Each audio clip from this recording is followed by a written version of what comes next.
வணக்கம். பரபரப்பு மீடியா செய்திகளுக்காக நான் நிரோஷன்.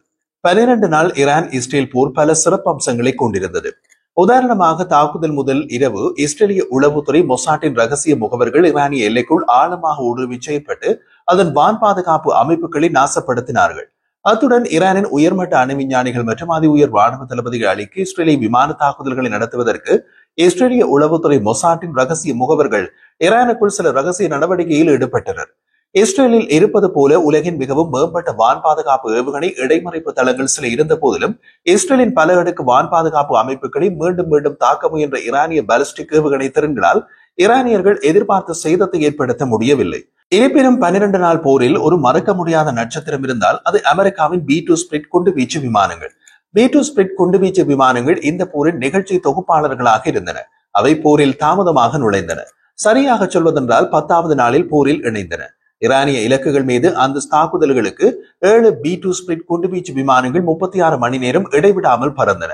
அவர்கள் முதல் தடவையாக நட்டான்ஸ் மற்றும் போர்டோவில் உள்ள ஈரானின் ஆழமாக புதைக்கப்பட்ட அணுசக்தி தளங்கள் மீது குண்டு வீசிவிட்டு பாதுகாப்பாக அமெரிக்காவுக்கு திரும்பின.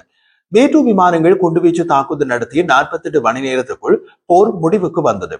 அமெரிக்காவின் போர் நிறுத்த அழைப்புக்கு ஈரானும் இஸ்ரேலும் ஒப்புக்கொண்டன.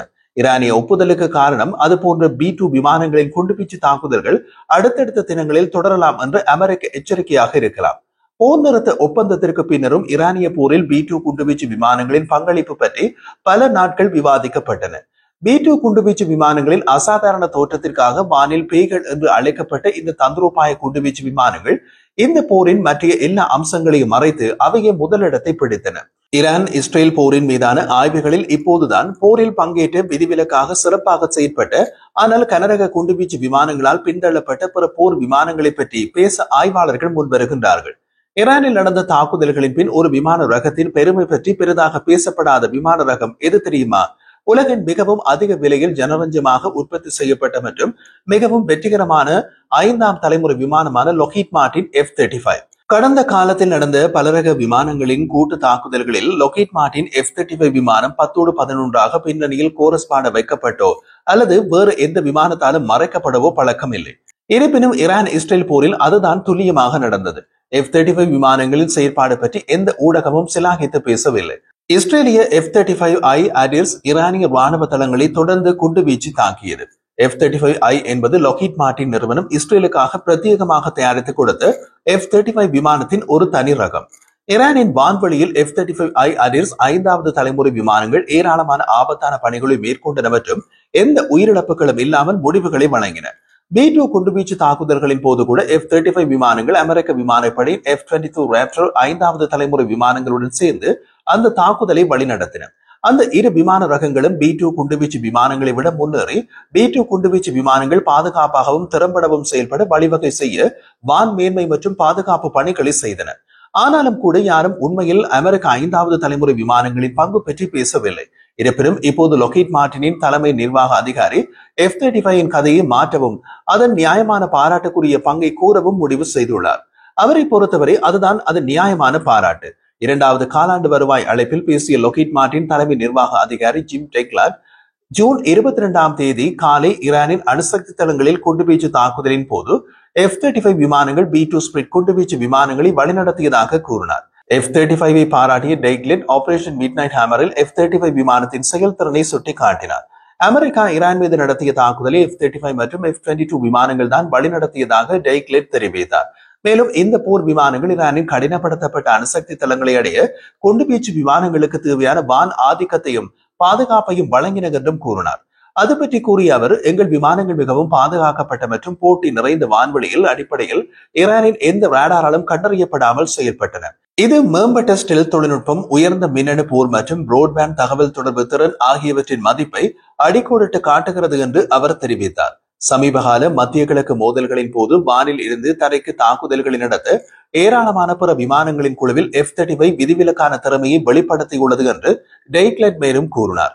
அவர் குறிப்பிட்ட பிற விமானங்கள் குழு கடற்படை மற்றும் விமானப்படைகளின் விமானங்கள் தாக்குதலில் ஈடுபட்ட அந்த விமானக்குழு 4ஆம் தலைமுறை விமானங்கள் உட்பட பல்வேறு விமானங்களையும் உள்ளடக்கியது.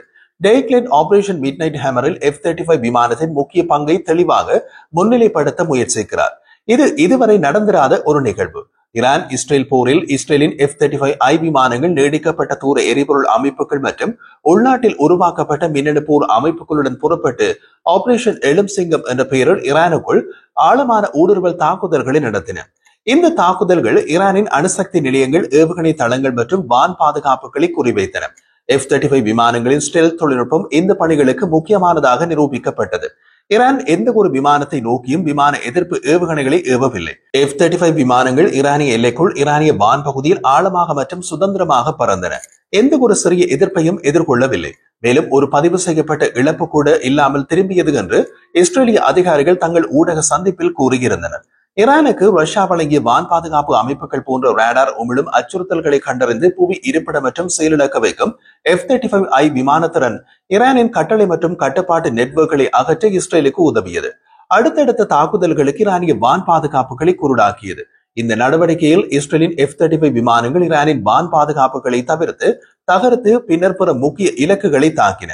அது அவ்வளவு எளிதானதல்ல.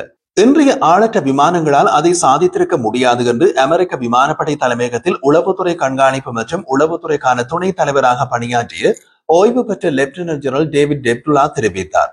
இன்றைய போர் உலகில் ஆளற்ற விமானங்கள் ஆதிக்கம் செலுத்தினாலும் லோகிட் மார்டின் F-35 போன்ற விமானிகளால் இயக்கப்படும் ஸ்டெல்த் விமானங்கள் முதன்மையான கருவிகள் என்றார் அவர். ஈரான் மீதான தாக்குதல்களின் போது F-35 விமானங்கள் தாக்குதல் தொகுப்பை வழிநடத்தின.